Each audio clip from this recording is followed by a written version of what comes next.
자, 이제 공인인증서 제도, 이 부분은 이제 지난 시간에 그 오프닝을 할 때 제가 자세히 설명을 좀 했었는데요. 가볍게 이제 기억만 살리고 넘어갑니다.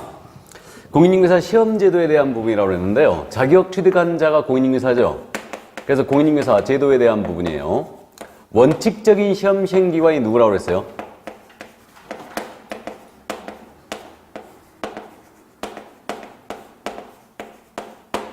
시도지사 맞습니까? 그래서 원칙적인 시험 시행기관이 바로 시도지사다.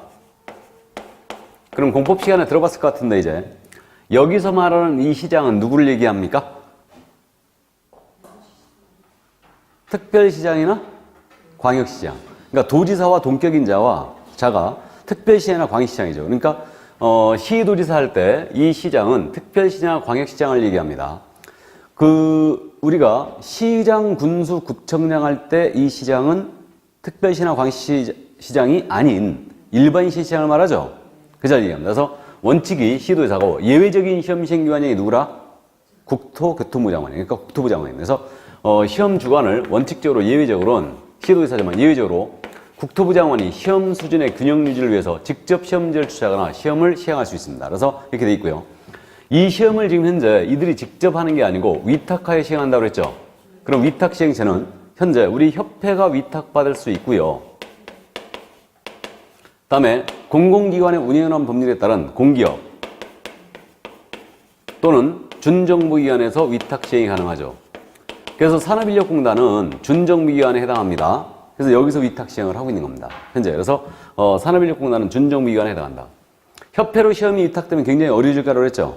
그래서 시험에 대한 부분 일단 여기까지 이해라고 하고요. 그래서 원칙적인 시험 시행기관이 바로 시도지사이기 때문에 자격증 교부를 누가 한다고요? 시도지사가 교부한다고 했습니다. 그러니까 여러분들은 그 경기도지사에게 자격증을 교부받으실 거라고 했습니다. 그래서 그 정도 이해해 두시고. 자, 그 다음에 이제 그 공인인증서 정책심의위원회는 그냥 넘어갑니다. 넘어가고 응시 결격에 대한 부분 기억나세요? 시험을 못 보는 자는 몇 명이 있다? 2명이 있다. 그래서 시험을 못 본 자는 정확히 2명이 공인인증서 자격을 취소당했어요. 자격 취소된 자는 몇 년간 시험을 본다고요? 3년. 기억나죠? 다음에 컨닝하다 걸렸어요. 시험 부정의의자입니다. 시험 부정의의자는 몇 년간 응시를 못해요? 5년간 응시를 못합니다. 그러면 내가 경기도지사에게 자격을 취소했거든요. 제주도 가서 시험 보면 안 되죠. 그죠? 안 되잖아요. 경기도지사에게 취소했는데 제주도 가서 보면 안 되지 않습니까? 그러니까 야는 3년간 응시를 못하게 되는데 자격 취소를 한 시도지사는요. 동네방네 소문 다 냅니다. 5일 내에 이 사실을 국토부 장관은 보고하게 돼 있어요. 다음에 다른 시도에 통보도 하게 돼 있습니다. 다른 나라에서 시험 못 보게 하려고. 그래서 나중에 이제 자격 취소 파트에서 이게 나오는데 그래서 그 정도 참고하시고 여기 시험 부정의의자 있죠. 경기도에서 시험을 보다가 만약에 부정의의로 적발됐습니다. 야도 딴데 제주도 가서 시험 보면 안 되죠. 그러니까 야도 동네방네 소문 다 냅니다. 그래서 시험 시행기관장이 다른 시험 시행기관이 모두 통보하게 돼 있어요. 다 통보하게 돼 있고 그 다음에 야는 부정의 처분을 받나부터 5년간 응시를 정지시키고 나아가서 이자의 시험은 무효 처리합니다. 일단. 그래서 이 2명을 제외한 다 볼 수 있다. 그러면 외국인 응시할 수 있다고 그랬죠? 미성년자 응시할 수 있어요? 없어요? 있다고 그랬어요. 미성년자 만 몇 세 미만이라고요? 19세. 만 19세 미만이에요. 그 다음에 전과 사실이 있어도 시험 볼 수 있다고 그랬죠? 전과자도 시험 볼 수 있다. 그래서 이들을 다 볼 수 있습니다. 근데 미성년자는 합격은 할 수 있지만 중기업에 종사할 수는 있다고요? 없다고요? 없다 했어요. 그 정도. 자, 참고만 해두시고요. 다음에 시험의 시기는 매년 1회 이상 시행함을 원칙하고 다만 부득이한 사유일 때는 당연히 시험을 치르지 않을 수 있다고 했습니다. 다음에 시험의 방법은 1, 2차를 구분 시행함이 원칙이고 다만 동시 시행할 때는 1차 방법으로 시행을 한다는 점 참고해 두시고 다음에 시험을 1차로 합격했습니다. 그럼 1차 시험을 한번 면제한다고 그랬죠? 다음 연도 시험이라고 다음 회 시험이라고요. 다음 회 시험에 하나 1차 시험을 면제한다. 그래서 다음 회 시험에 하나요 1차 시험 면제합니다. 그리고 참고하시고 넘어갑니다. 시험 출제위원이 있습니다. 그래서 이 시험 출제위원은 시험 문제를 출제하고 검토하고 선정하고 채점을 담당할 자, 이 자가 출제위원이에요. 그래서 단순히 시험 문제를 단순 출제하는 자가 출제위원이 되는 게 아니고 그다음은 당연히 출제위원이 되는 거고 선정, 검토, 채점을 담당할 자 이렇게 돼 있어요. 그 이유가 문제 출제 방식이 문제 은행식으로 나온다고 그랬죠, 지금. 그렇기 때문에 출제 은행 개념이 이렇게 되어 있고요. 이자가 시험 문제 출력으로 시험의 신뢰도를 심히 저하시키는 행위를 했다. 그러면 이자는 출제에 의한 위촉을 금지합니다. 위촉을 금지하는데 위촉 금지는 몇 년간 한다고요? 5년간. 그래서 5년간 이자는 위촉을 금지합니다. 일단 그래서 신뢰도 저하 출제위원회에 대해서는 5년간 위촉을 금지하고 있죠. 야도 물론 동네방네 소문 다 냅니다. 그래서 시험시행기관장이 다른 시험시행기관장에 모두 통보하게 돼 있고요. 소속 기관장에도 통보해요. 대학 총장 이들에게 다 통보합니다. 그럼 명단을 통보하는 5년간 위촉 금지예요. 일단 참고해 두시고, 다음에 시험 공고는 2번 나온다 그랬어요. 계약사 공고는 매년 2월 28일까지, 세부 공고는 시험 시행령 90일까지 이제 공고를 다시 한번 합니다. 그래서 공고 그렇게 2번 하고요. 응시수로 여러분들 낸다고 그랬죠. 다음에 응시로는 접수를 취소해버리면 반환 규정이 일부 있다는 거 참고를 일단 해두시고요. 이게 다음 이제 자격증 교부하는데 합격자 공고가 지금 11월 30일 날 나온다 그랬어요. 그래서 자격증 교부는 일단은 합격자 공고가 나왔거든요. 공고가 나오게 되면 몇 달 내에 준다고요? 1월 내 자격증을 교부하게 돼 있다. 그래서 여러분들은 경기도지사한테 받으신다고 했습니다. 그래갖고 평택시청이 12월 초에 가면 받아볼 수 있다고 그랬어요. 그래서 시청으로 뿌려주니까 그렇게 하고요. 그러면 자격증은 이제 합격자 공고 나오면 1월 내에 교부를 한다는 점 일단 참고만 해두시고, 이거 자격증을 분실했거든요. 그럼 재교부 신청해야 되죠. 이때는 수수료 내겠죠. 이 정도만 참고하시고 넘어갑니다. 자격증 양도 대여하는 행위 다 금지라고 했죠. 그래서 자격증을 대여하거나 양도한다. 모두 금지. 빌려주는 행위도 금지. 그 다음에 이 대여와 동일시되는 행위가 다른 사람에게 자기의 성명을 사용하여 공인중개사가 중개 업무를 하도록 했다. 그럼 이것도 대여와 똑같다고 그랬습니다. 이때는 자격을 취소해버립니다. 그 다음에 양수대여 받는 행위도 당연히 금지예요. 1년 이하의 징역 또는 1,000만 원의 벌금에 처하죠. 이렇게 돼 있고요. 공인중개사가 아닌 자는 이거 사칭하면 돼요, 안 돼요? 안 된다고 그랬어요. 그래서 공인중개사 자격을 사칭하는 거 금지다.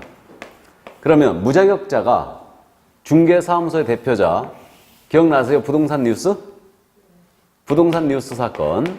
그래서 무자격자가 이게 중개사무소의 상호였는데 부동산 뉴스 대표라는 명함을 파악고 다녔다. 이렇게.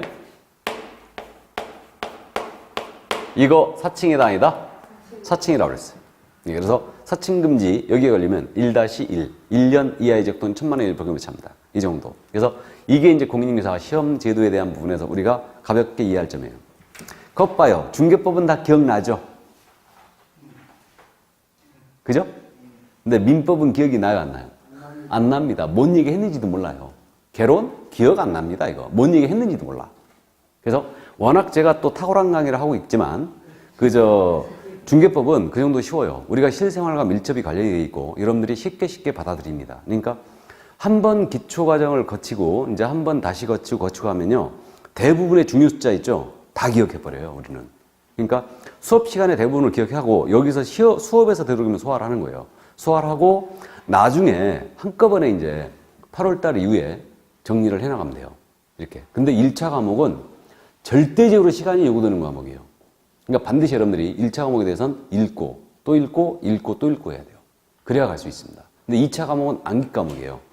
계속 수업을 들으면서 주입을 계속 우리가 하는 거죠.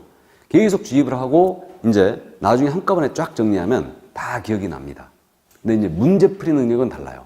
내가 알고 있는 것과 이걸 문제로 승화시키는 건 별개의 문제이기 때문에 또, 그래서 내가 중개법을 들을 때는 참 쉽게 이해가 잘 되고 기억도 잘 한 것 같은데 문제를 딱 갖다 놓고 풀어라 그러면 다 틀려요. 또. 그러니까 별개의 문제입니다. 그러니까 우리가 옛날에 공부했듯이 초등학교 때 공부할 듯이 암기만 맞히는 문제로 나오는 게 아니에요, 우리는. 전부 다 이 암기는 기본 바탕이고요. 이걸 응용된 문제들이 나오기 때문에 거기까지 가야 돼요, 우리가. 그래서 이제 7, 8월 달부터 이제 문제풀이 연습을 본격적으로 하게 되고 그 문제풀이에 대한 완성은 9월 달에 하게 되죠. 9월 달 동형모의고사 과정에서 이제 문제풀이를 완성하게 됩니다. 그러니까 문제 적응력을 키우는 거예요, 그렇게. 교수님 어느 정도 출제 유형 같은 거라든가 또 문제 같은 거 이렇게 지켜줄 수가 있는 거죠, 그죠? 뭐 대충 어떻게 나온다라든가. 그럼요. 학원에서 그런 거 안 하면 뭐 합니까? 찍어주신다거나. 내가 또 찍신 아니야, 찍신. 그러니까 이제 그런 것들을 이제 나중에 문제풀이 가면서 이제 출제 예상 문제라든가 이런 걸 집중적으로 연습을 합니다. 똑같은 문제가 절대 안 나와요. 똑같은 문제 절대 안 나오는데 그런 문제들을 연습하면서 이제 우리가 문제 응용력을 키우는 거죠. 그러니까 어떤 문제를 내더라도 맞출 수 있게. 그렇게 하는 겁니다. 그래서 2차 과목은 그래서 우리 과목이 버티고 있기 때문에 일단은 걱정이 안 돼요, 별로. 공법? 아무리 어려워도 상관없어요. 우리만 쉬우면 돼. 우리 주사 커버해버리거든. 근데 문제는 1차예요. 1차는 민법 개론이요. 일단 한번 들어봤지만 어느 과목 도와줄 과목이 없어요. 둘 다 시간을 요구하는 과목이에요. 그러니까 시간이 요구된다는 게 무슨 뜻이냐면 공부량 자체가 필요하다는 얘기예요. 공부량 자체가. 그러니까 지속적으로 투자해야 돼요. 제가 지난 시간에 그 얘기는 안 했지만 민법은 제가 처음 하시는 분한테 그 얘기 많이 합니다. 연못에 눈 내리는 거와 똑같다. 이거와 똑같다는 얘기를 많이 해요. 무슨 얘기냐면 제 경험상으로 봤을 때 연못에 있잖아요. 눈이 내리잖아요, 이거. 티 나요, 안 나요? 안 납니다. 그러니까 저 문을 열고 나가는 순간부터 잊어버려요. 공부를 아무리 해도 기억도 안 나고 내가 메모 왜 해놨는지도 모른다고 그랬어요. 그렇듯이 연못에 눈 내리는 것과 똑같습니다. 민법 공부는. 그 정도로 공부 분량이 필요해요. 근데요, 밤새 연못에 눈이 내렸어요. 밤새. 그럼 눈이 더 이상 연못에 녹아들지를 못하죠, 이제. 포화 상태에 이르렀기 때문에. 그럼 이제 표면에 눈이 쌓이기 시작했지 않습니까? 그 다음부터는 어떻게 되겠어요? 쭉쭉쭉쭉 올라갑니다. 쭉쭉쭉. 그래서 민법 과목이 그런 과목이에요. 그러니까 지속적인 투자를 해주고 공부량을 쌓아갔을 때 나중에 이제 표면에 쌓이게 되면 그 이후서부터는 팍팍팍팍 올라가요, 실력이. 그러니까 이 공인인사 시험 공부라는 게 우리가 원래 이제 학교 다닐 때 공부라는 거는 일단은 요입당을 했지 않습니까? 요입당을 하면 실력 향상이 이런 식으로 올라가거든요. 학교 다닐 때는. 근데요, 자격시험, 우리 시험 같은 거, 고시 같은 거, 이런 시험들은 절대 실력이 이렇게 향상되는 게 아니에요. 이렇게 되는 게 아니고 계단식으로 가요. 실력 향상이. 특히 1차 과목이 그래요. 그러니까 무슨 얘기냐면 공부를 요입당 했잖아요. 아무리 쏟아봐도 실력이 올라가는지 이게 감이 안 와요. 절대 감이 안 옵니다. 그러니까 근데 어느 날 갑자기 지속적으로 쏟아붓다 보면 어느 날 갑자기 내가 여기가 있어요.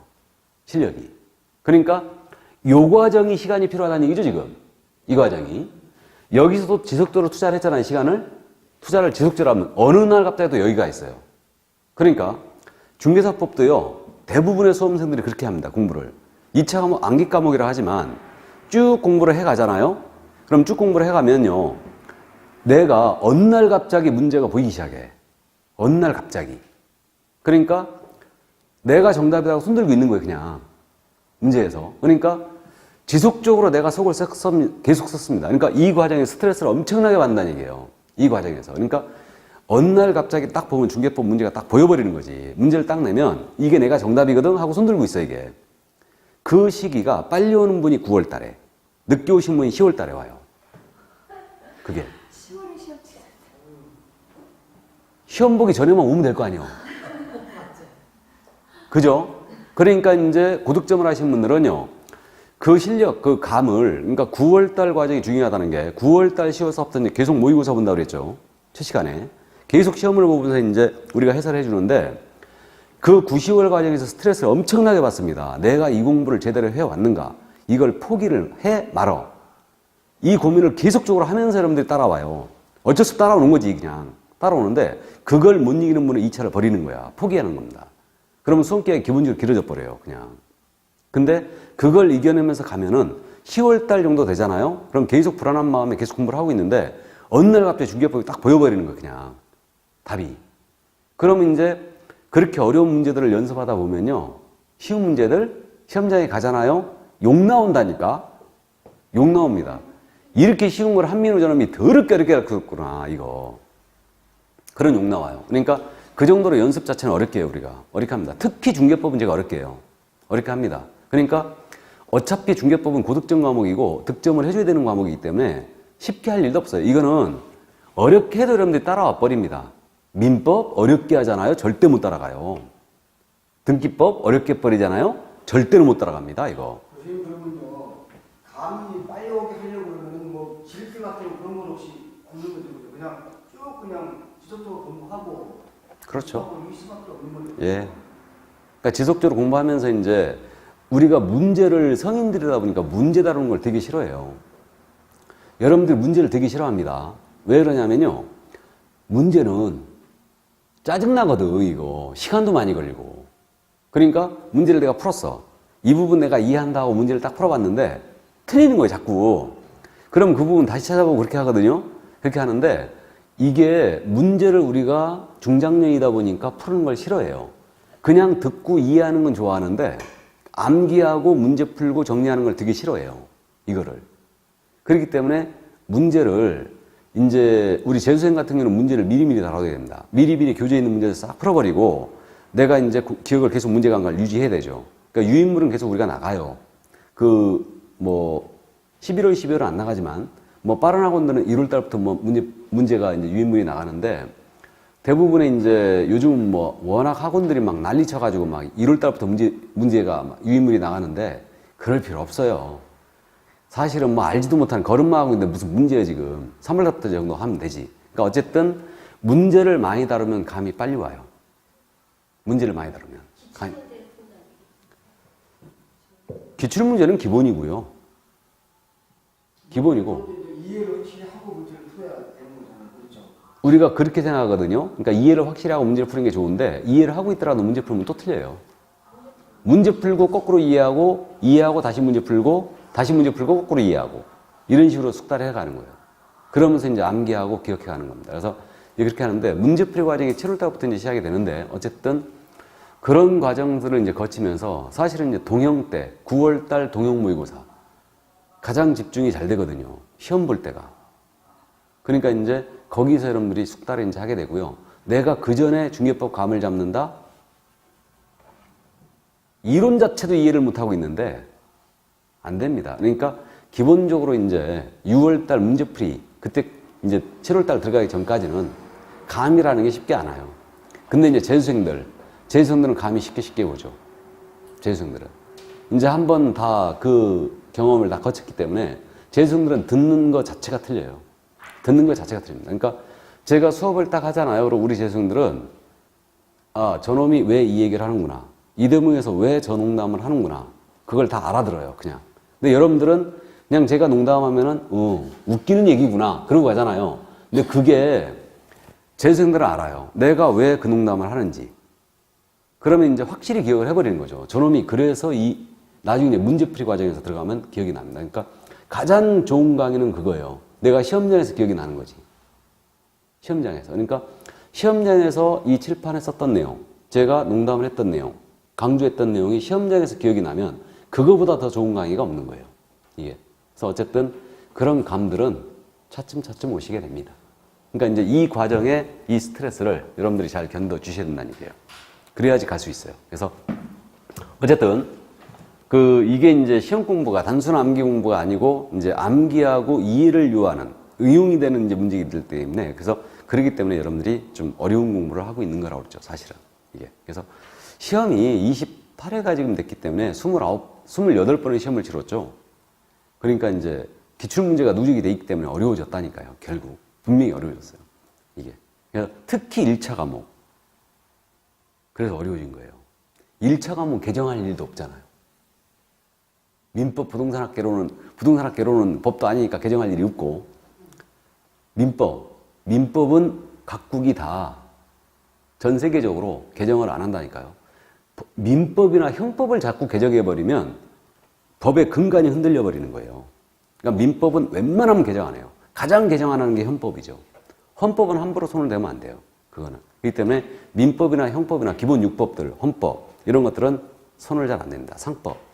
상법도 물론 이제 시대에 따라서 많이 개정되는데 그래서 6법 중에는 이제 상법이 가장 많이 개정되는 거고 나머지 절차법, 형사소송법이나 민사소송법 이런 것들은 이제 시대에 따라서 조금씩 바뀌죠. 인권을 중시하기 때문에. 그래서 어쨌든 뭐 그러는데 나머지 근데 2차 과목 있잖아. 우리 공사법부터 시작해갖고 세법, 등기법, 그 다음에 뭐 지적법, 공법 중에 국토개혁법, 주택법 뭐 이런 것들은 끊임없이 개정돼요. 끊임없이. 올해도 지금 우리 중개법 다 개정돼 있어요, 지금. 그래서 이제 그 개정이 되는 것들은 문제가 옛날에 냈던 문제들 있죠? 하나도 못 쓰는 거지, 우리가. 그러니까 10회 전의 문제들 같은 건 우리가 하나도 못 써요. 기출문제를. 하나도 못 씁니다. 완전히 틀리거든요, 지금. 그러니까 이제 최근 시험들 기출문제들은 다루는 거 중요한데 2차 과목들은 그래서 특히 문제집, 특히 이제 재수생들이 그런 오류를 많이 범하는데 작년에 갖고 있던 문제집 갖고 봐요. 2차 과목은 큰 실수하는 겁니다. 2차 과목은 무조건 새 책으로 봐야 돼요. 무조건. 이거. 무조건 새 책 봐야 된다. 전부 다 개정된 내용으로 봐야 돼요. 바뀌기 때문에. 중요 부분이 바뀌어버릴 수 있어요. 중개법도 이번에 중요 부분이 바뀐 게 있어요. 그래서 어쨌든 그런 부분들, 그러니까 2차 과목을 해서 우리가 항상 새 교재를 쓰라고 그러죠. 특히 문제집은 새 걸로 써야 된다. 그것도 정선된 이 한민우 정도가 쓴 그런 문제집을 봐야 돼. 특히 중개법은 아무 문제집이나 보면 안 돼요. 이건 농담 아닙니다.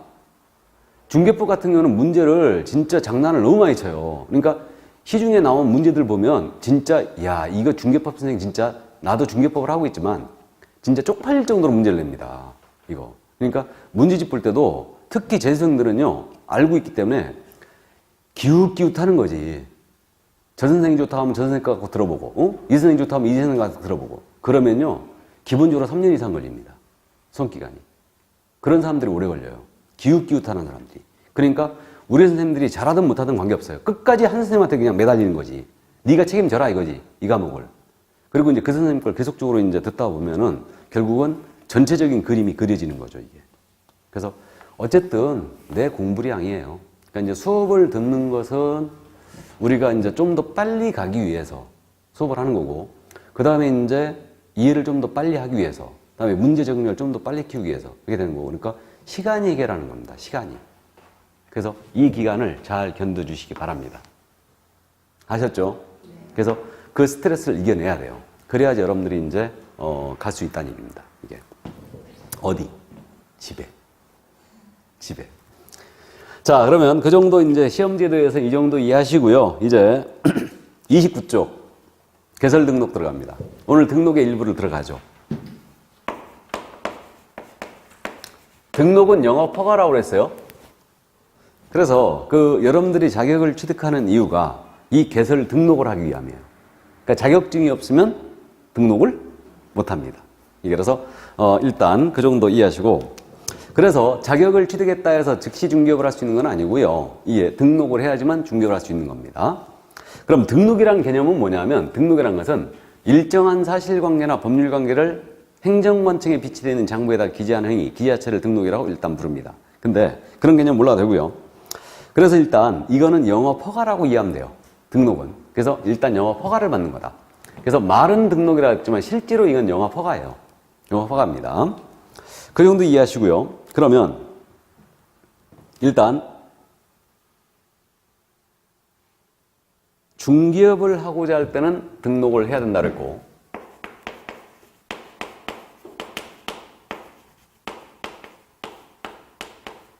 이게 이제 우리 구조 1항 조문이에요. 그럼 연역, 오늘 지금 언급을 했거든요. 1961년도 소개영업법 시절에는 이거 등록이었어요? 신고였어요? 허가였어요? 신고제였다고 그랬죠. 그랬다가 1983년도 12월 말에 부동산 중개업법의 제정이 있었어요. 이때 당시에는 허가제로 운영됐습니다. 그랬다가 이 중개업법 7차 개정이었어요. 7차 개정이 1999년도 개정이었네요. 이때 개정했네요. 그럼 1999년도 개정할 때 이때 IMF 시대였다는 거 기억나요? 그래가지고 이때 이 높은 진입장벽 허가제였던 것을 등록제로 전환을 시킨 거예요. 말은 달리하고 있지만 이거는 성격이 다 같아요. 영업 허가 받는 거예요, 다. 이게 돼 있고요. 근데 우리는 지금 현재 법이 중개업법이 아니죠. 중개업법이 아니고 공인중개사법이에요. 현재. 그래서 부동산 중개업법이 아니고 공인중개사법이라고 그러는데 사실은 모태가 이 법이에요. 이 법이 지금까지 24차에 걸친 개정을 봤어요. 그래갖고 2005년도에 이게 공인중개사의 업무 및 부동산 거래 신고는 법률로 바뀌었다가 작년에 23차 개정을 하면서 공인중개사법에서 부동산 거래 신고법을 빼냈어요. 떼냈습니다. 떼내고 공인중개사법과 부동산 거래 신고난 법률로 나눠졌어요, 둘이. 그래서 명실공히 이제 우리 법이 공인중개사법으로 이제 탄생이 된 겁니다. 그러니까 전문 직업인의 냄새가 물씬 풍기는 거죠. 법 이름에서. 그래서 일단 그렇게 돼 있습니다. 자, 그럼 그 정도, 이게 이제 연역이었다는 거 참고하시고요. 지금 그래서 우리는 중개업을 하고 할 때 등록을 해야 돼요. 자, 여담 잠깐 하고 갈까요? 우리 트러스트 변호사, 공승배 변호사, 아, 이거 녹화되고 있는데 이름을 명시하면 안 되나? 트러스트하고 한번 붙었다는 거 뉴스 봤죠? 변호사.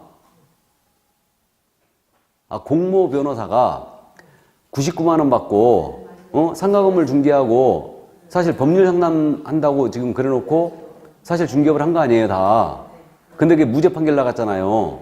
무죄 판결 나갔습니다. 그래갖고 검사가 다시 항소를 했는지 모르겠는데, 여러분들이 보는 관점, 우리 중개업을 할 때는 등록해야 된다고 그랬죠? 그냥 등록 안 하고 중개업하고 있는 거 아니에요, 지금? 근데 무죄가 나간 거예요, 지금. 문제가 심각합니다, 이거. 이거 저 같으면요, 우리 협회가 힘이 없어서 그러는데, 우리 공사협증 전부 다 반납해야 돼. 다. 우리 공인인사 안 할 테니까, 니들 알아서 해라, 변호사. 중개업 다 해라. 반납해버려야 된다니까, 다. 영적으로. 근데 협회 중에 가장 힘아가리가 없는 협회가 공인인사협회예요. 나중에 협회 제도를 여러분들이 공부하시는데, 이 협회 제도를 보게 되면요, 기두안차입니다, 이거. 모든 게 다 걸려 있어요. 만약에 협회에서 전국 파업 한번 들어갔잖아요. 협회 주도로 공인인사 우리 문 다 닫자 한번. 그리고 파업 들어가잖아요. 그러면 국토교통부 장관이 감독권 발동할 수 있어요. 죽었어요, 협회 그러면. 박살내버릴 수 있습니다, 한 번에. 이게. 그래서 우리 시대가 지금 거꾸로 가는 지금 시대를 일부를 살고 있어요. 국정교과서부터 시작해가지고 각종 이 단체에 대해서 정부가 올가면은 이거는 군사정권 시대도 아닌데 글로 가고 있어요, 지금. 그랬다가 지금 된통 지금 된소리 맞고 있는데 지금. 이거 어쨌든. 그래서 그 변호사하고 한번 붙어야 되는데 이게 지금 문제가 심각하다니까요. 나 같으면 내가 협회장이면요. 공사자격증 우리 반납하자고 그런다니까. 저렇게 판결 나오면. 우리 중개업 못하겠다. 자격증 뭐하러 따느냐. 변호사들 다 하는데. 자격증 반납한다, 우리. 그래야 된다니까, 이거. 근데 아주 웃기는 사태가 벌어지고 있는 거예요, 지금. 이게. 그래서 분명히 중개업이죠. 이게. 중개업법에 대해서는, 이 공인중개사법에서는 가장 잘하는 사람이 누구겠어요? 우리예요, 우리. 학원 강사들이 가장 잘 알아요. 왜 그러냐면, 학원 강사들은 이걸 시험에 대비하는 공부를 하고 있지만, 대학에서 중개업법을, 공인중개사법을 연구를 하겠어요? 안 합니다. 이 부동산학과에서 중개업법을 강의를 하고 있는데, 공인사법을 강의하는데, 제대로 법대 출신 교수들, 정통으로 연구한 교수들이 아니에다. 부동산학과 나와갖고 공인사법 강의하고 있다니까? 그럼 그런 사람들 공인사법을 어떻게 알아? 법 구조를. 그러니까 제일 잘하는 사람들은 사실은 학원 강사들이에요. 공사법에 대해서는. 민법은 물론 대학 교수들, 법대 교수들이 전부 다 정통하죠. 그분들은 연구를 다 하니까. 근데 어쨌든 공사법은 법대에서 진행되는 과정이 아니기 때문에 말도 안 되는 소리라니까, 그거. 판사들이 공사법을 어떻게 알아, 제대로? 모르지. 그러니까 말도 안 되는 소리, 이거는. 그냥 3년 이하의 징역을 쳐넣었어야 되는데 무죄 판결 나가는 바람에 이게 아주 웃기게 됐다니까. 지금 공인중개사가 지금 현재 34만인가 돼요. 올해 배출하면 한 34만 이제 넘어갈 건데 자격증 다 반납해버려야 된다니까, 이게. 그러니까 어쨌든 이게 서초동 변호사가 변호사증 첨부하에 서초구청장에 등록 신청했지 않습니까? 그거 반려됐어요. 대법원까지 갔어요, 그 소송. 그리고 이 사건하고 지금 다른 사건인데, 서초동 변호사가 변호사증 갖고 중개사무소, 중개업하겠다고 중개사무소 개설록 신청을 한 거예요. 그리고 서초구청장이 반려해버렸잖아요. 공사증 따와라. 대법원까지 가고 패소했어요, 변호사가. 공사증이 없으면 등록 못한다. 근데 얘네들 그냥 변호사 업무에 중개업이 들어간다고 그러니까. 그럼 거꾸로, 우리도 거꾸로 변호사 업무 할 수 있죠. 우리 계약해야 되잖아요.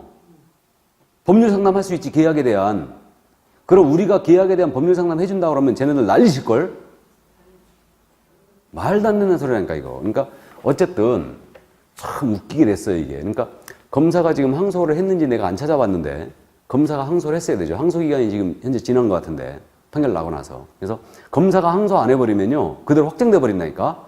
그러면 결국은 변호사들 전부 다 중개업 한다는 사태가 벌어져요. 그럼 법무사들 가만히 있느냐? 법무사들도 이제 한다고 난리지. 잘못하면. 이게. 하기사 뭐 변호사 자격증 따면은 세무사 자격증 그냥 줘버리는데, 이거. 세무사들도 빙신이에요, 내가 봤을 땐. 법대 과정에서 무슨 세법을 공부해. 절대 사법시험에 세법도 없는데. 근데 변호사한테 무슨 세무사 자격증이에요. 말이 안 되는 소리지. 변호사증 따면 세무사증 줘본다니까, 자동적으로.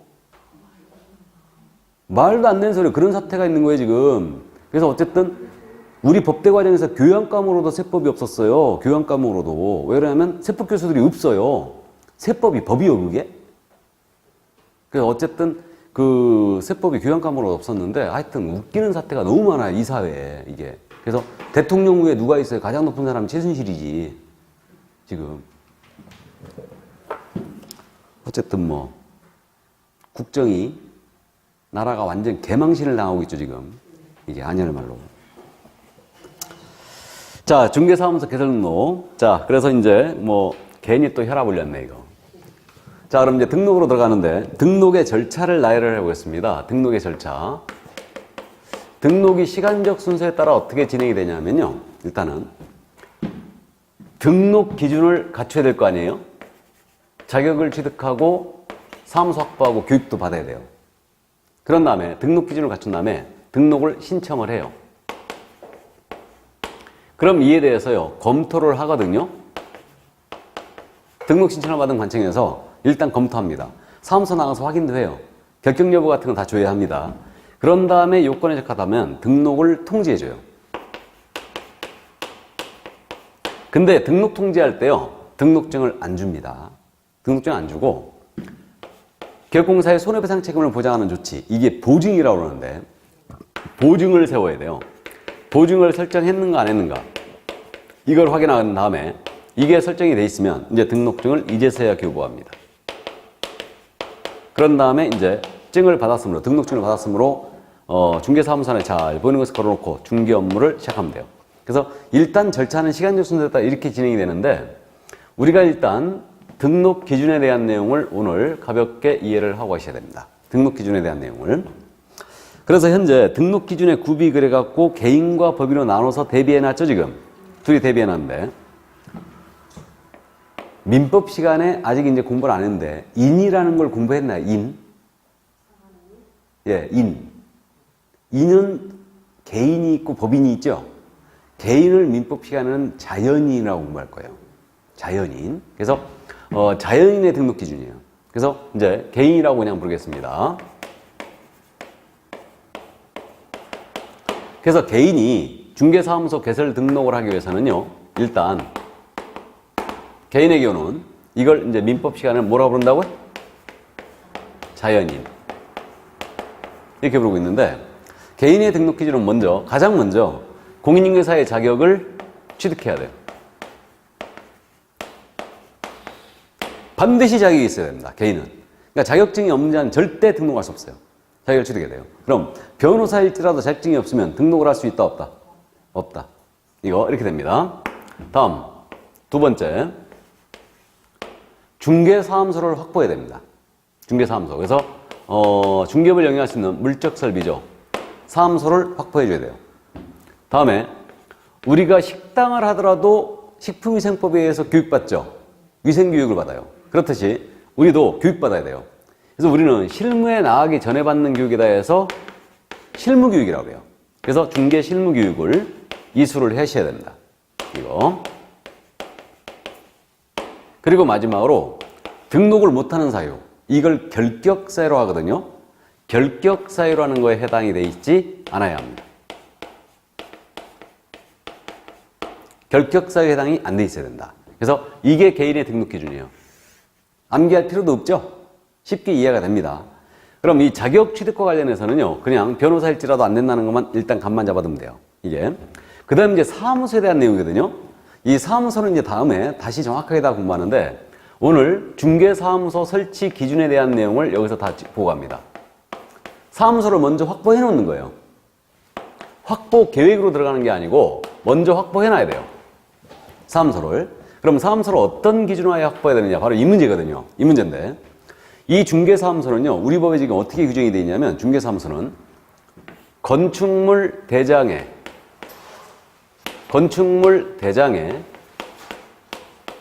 기재된 건물일 것, 이렇게 돼 있어요. 다음 페이지에 이 내용 간략하게 써 있을 거예요. 중개사무소에 대해서 30페이지에 써 있죠. 그래서 건축물 대장에 기재된 건물에 확보를 해줘야 됩니다. 이때 그 등록을 신청하는 자가 소유, 전세, 임대차, 사용대차의 방법으로 사용권이 있는 건물이어야 됩니다. 그래서 원칙적으로 건축물 대장에 기재된 건물이어야 되고요. 다만 건축물 대장에 기재가 안 돼 있잖아요. 안 돼 있을지라도 준공이나 사용검사, 그러니까 준공이 된 건물, 이 건물에는 대장 기재가 안 돼 있을지라도 예외적으로 설치할 수 있어요. 그래서 설치 기준이 딱 이렇게만 있어, 우리 이거에. 현재 사무소 확보 기준이. 그러니까 결국은 이것을 우리가 해석에 의존하여 어떤 사무소 확보되는지를 따져보는 거예요, 지금. 그럼 일단은 건축물 대장에 기재된 건물을 확보하라고 그랬으니까 무허가 불법 건축물이에요. 무허가 불법 건축물인 건물에는 설치할 수 있을까요? 없을까요? 없다. 건축물 대장 기재가 돼 있어야 되니까. 맞죠? 그래서 무허가 건물은 건축물 대장 기재가 안 돼 있으니까 이건 안 됩니다. 다음. 혹시요, 가설 건축물이라고 들어봤어요?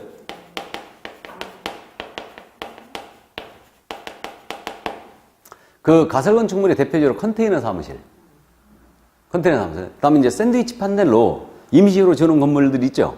그래서 가설 건축물도 건축법에 의해서요, 축조 신고 들어가야 돼요. 또는 허가를 받을 경우도 있어요. 그래서 컨테이너 사무실 대표적으로 그렇게 생각하면 되는데, 가설 건축물은 건축물 대장에 기재가 돼 있을 것 같아, 안 돼 있을 것 같아? 안 돼 있습니다. 가설 건축물은 건축물 대장 작성이 안 돼 있어요. 그럼 가설 건축물에 설치할 수 있다, 없다? 없다. 가설 컨테이너의 사무실 같은데 부동산 사무실을 낼 수 없다니. 없어요. 근데 제가 차 타고 다닌다고 하면 문제인데. 그런 사무실은 뭐냐면 지금 이게 가설 건축물에 안 된다는 게 지금 현재 2006년도 정도부터 지금 들어왔거든요. 이때부터 들어왔는데 그 전에 설치된 사무소들은 컨테이너 사무실이 가능했어요. 근데 이제 새로 컨테이너 사무실에 이제 만드는 것은요, 그건 건축 허가를 받은 건물일 가능성이 있어요. 대장 기재가 돼 있는 건물. 컨테이너인데. 그래서 그 대장 기재가 돼 있어야 됩니다. 반드시. 그래서 이제 대장 기재가 돼 있는 건물이 되고, 가설 건축물 축조 신고가 된 건물은 안 되는 거예요, 일단. 그래서 우리가 다니다 보면 특히 이제 시골 지역 같은 데 이런 데 많은데 정식적으로 건축 허가를 받고 가설 건축물로 설치한 거예요, 그냥. 그 컨테이너 사무실로. 이걸로. 그래갖고 이제 그런 경우들은 가능할 겁니다. 대장 기재가 돼 있다는 얘기예요. 근데 조금 무리가 있어 보여요, 제가 보기에는. 무리가 있어 보이는데, 어쨌든 건축물에 기재가 돼 있어야 되고, 가설 건축물은 되지 않는다. 이 점 기억해 두시고요. 요 규정 봤을 때 면적을 제한하는 규정이 있는 것 같아, 없는 것 같아? 면적 제한 규정 없죠? 그러니까 적정 면적이면 됩니다. 적정 면적이면 돼요. 그냥 필요한 만큼 있으면 돼요. 한 평, 두 평에도 상관이 없을 텐데 어쨌든 면적 제한은 존재하지 않습니다. 근데 통상적으로 사무소는요, 중개사무소는 기본적으로 우리가 실무상 6평 이상을 쓰죠.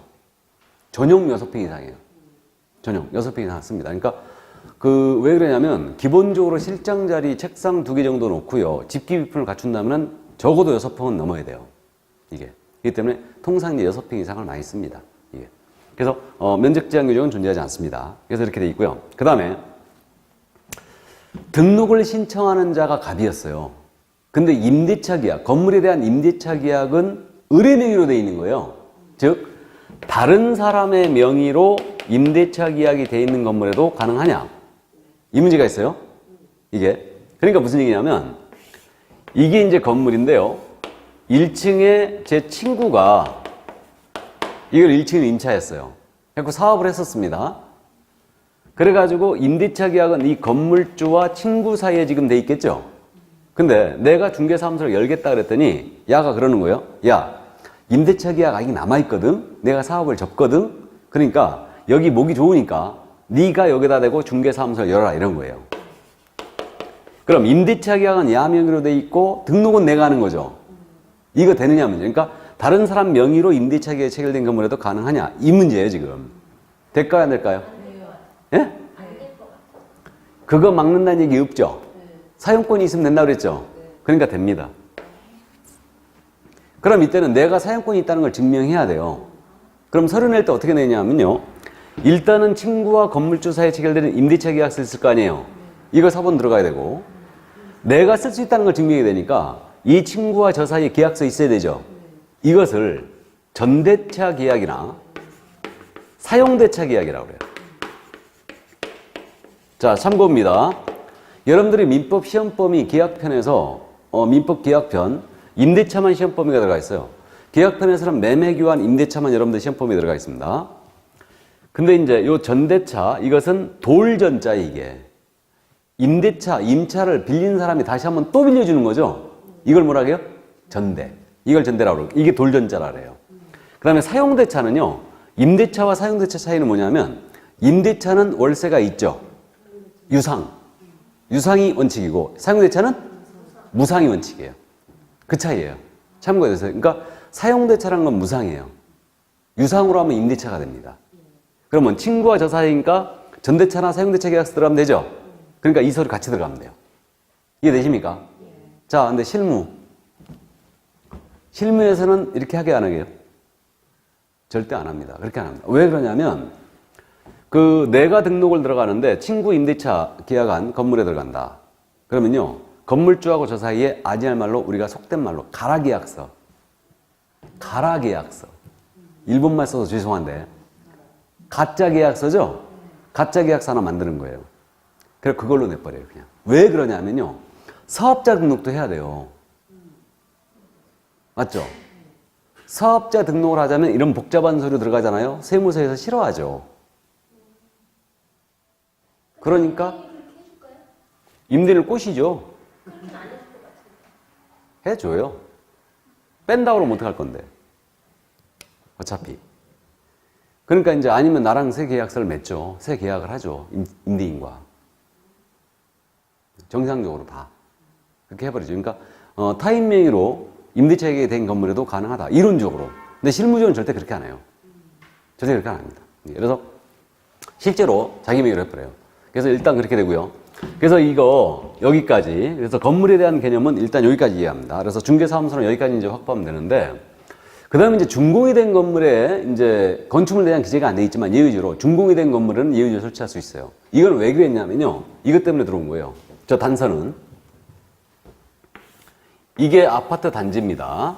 단지인데 여기에 101동, 그 다음 102동 이렇게 있고요. 여기 상가 건물이 있어요. 건물 준공이 떨어졌어요.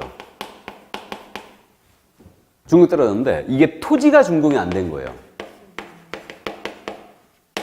준공이 안 된 거예요. 그러면 이 건물에 대한 임시사용승이라든가 사용검사가 일단 떨어져요. 떨어지고 이게 토지가 준공이 안 됐기 때문에 건축물 대장의 작성이 아직 안 되는 겁니다. 근데 실무적으로 요 규정이 없을 때는 건축물 대장 기재된 건물을 확보하라고 했죠, 이거. 그러니까 준공은 떨어졌지만 이 건물, 상가 건물에 이거 입주를 이제 시작을 할 거 아니에요. 토지 공은 안 떨어졌지만. 그러면 입주가 시작되면은 실무적으로 거래가 굉장히 활발할 거 아니에요. 분양받은 사람들이 들어갈 사람은 들어가고, 세를 놓을 사람은 세를 놓고, 팔 사람은 팔 거예요, 지금. 거래가 굉장히 활발해지는데, 여기에 중개사무소를 열고 중개업을 하면 좋은데, 여기다가 열 수가 없는 거예요. 준공이 떨어졌지만, 건축물 대장 작성이 안 돼 있으니까. 이해되세요?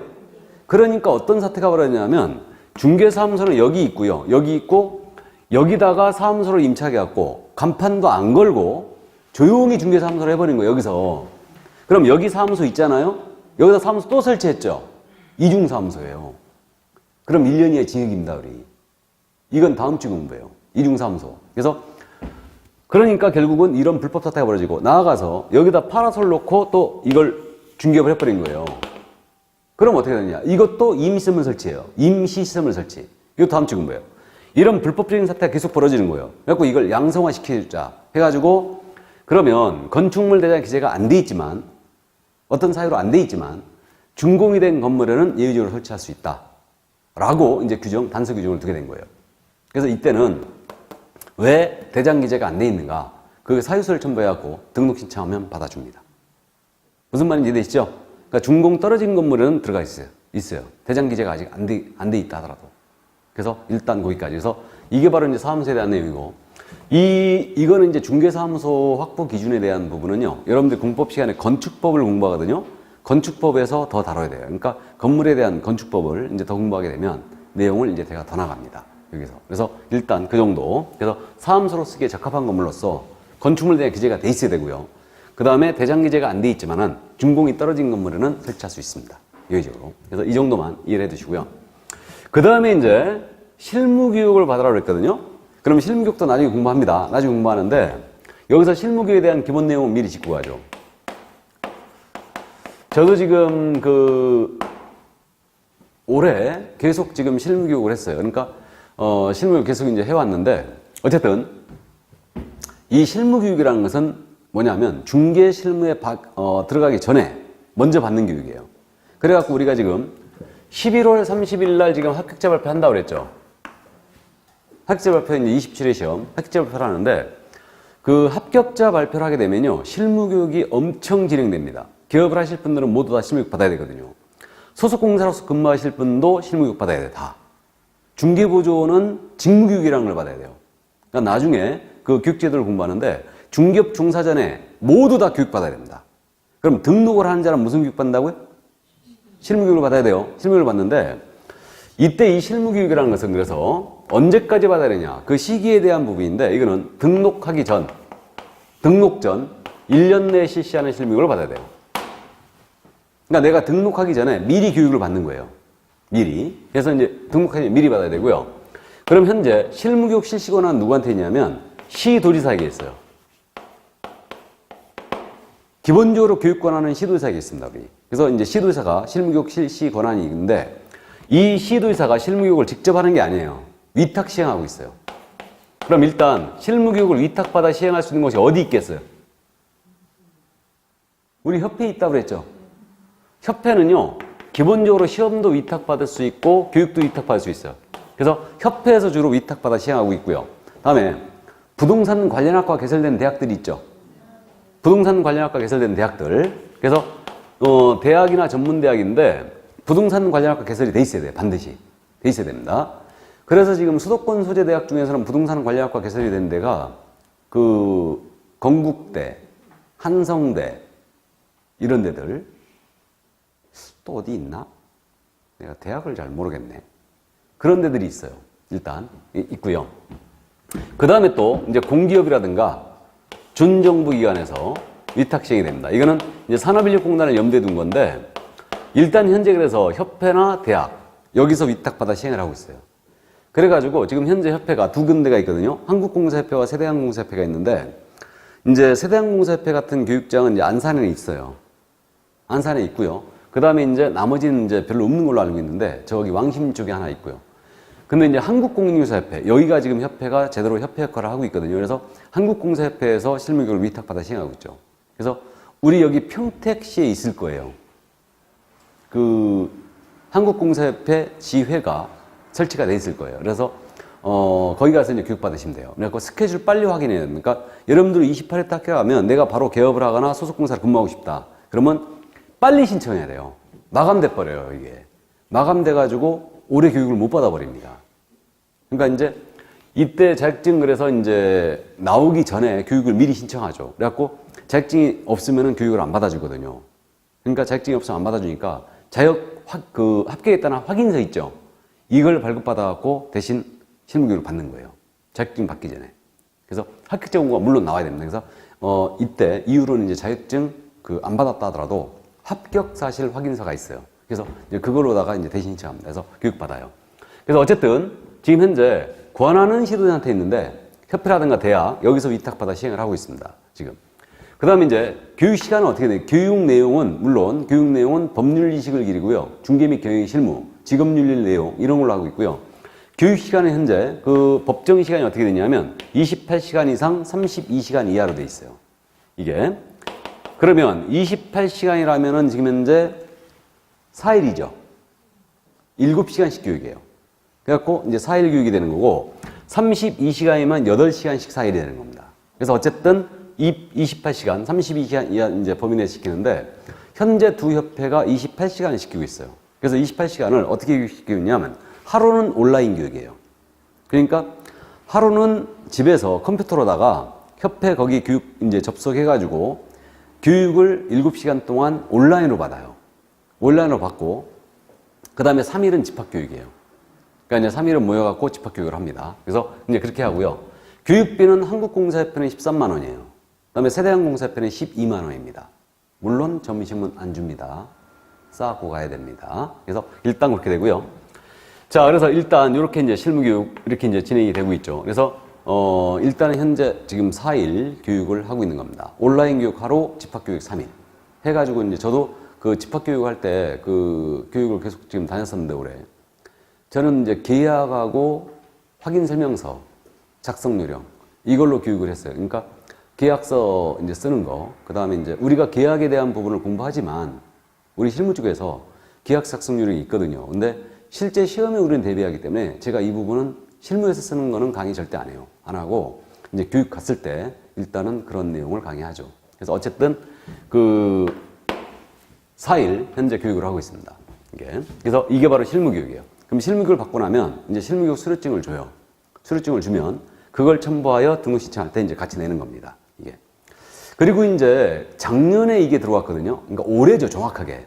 올해서부터 이게 지금 현재 시행이 됐는데 실무교육을 현재 지금 가서 4일을 받는 거거든요. 받는 건데 거기 지금 실무수습을 포함한다 이 말이 들어가 있어요. 이게. 그 실무교육 쪽에 지금 두 번째 그래갖고 괄호 열고 실무수습을 포함한다 이 말 들어가 있죠. 이게 뭔 얘기냐. 이것 때문에 지금 난리가 났었는데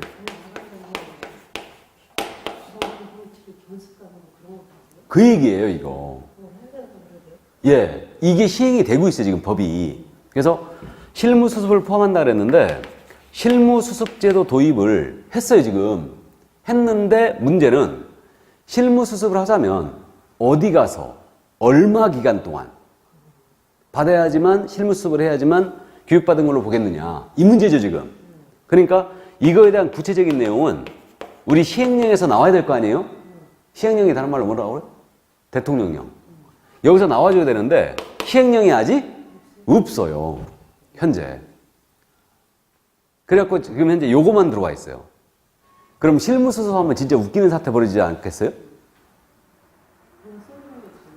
실무수습을 몇 개월 할 거냐 이것도 문제고 협회에서 나왔다는 얘기는 3개월 얘기 나왔고요. 6개월 얘기 나왔어요. 이게 나왔는데 그래서 3개월 쪽으로 많이 지금 기울고 있는데 그럼 실무수습을 어디 가서 해야 되느냐 이 문제예요. 그러니까 개인사무소에서 실무수습 하자면 일단 고용신고 해줘야 되고 그 다음에 내가 여기서 근무한다는 걸 증명을 해야 될 겁니다. 그리고 출석도장을 찍어줘야 될 거예요 또. 그러니까 어떻게 방법론을 할 거냐 이게 문제이기 때문에 이걸 구체적으로 국토부에서도 지금 현재 그 안을 못 내놓고 있는 거예요. 이거를. 그래서 설왕설래가 많죠. 더군다나 지금 중개업소에서 실무수습을 거쳐야 된다면 지금 가뜩이나 지금 우리 실장님들 급여가 아주 형편없거든요.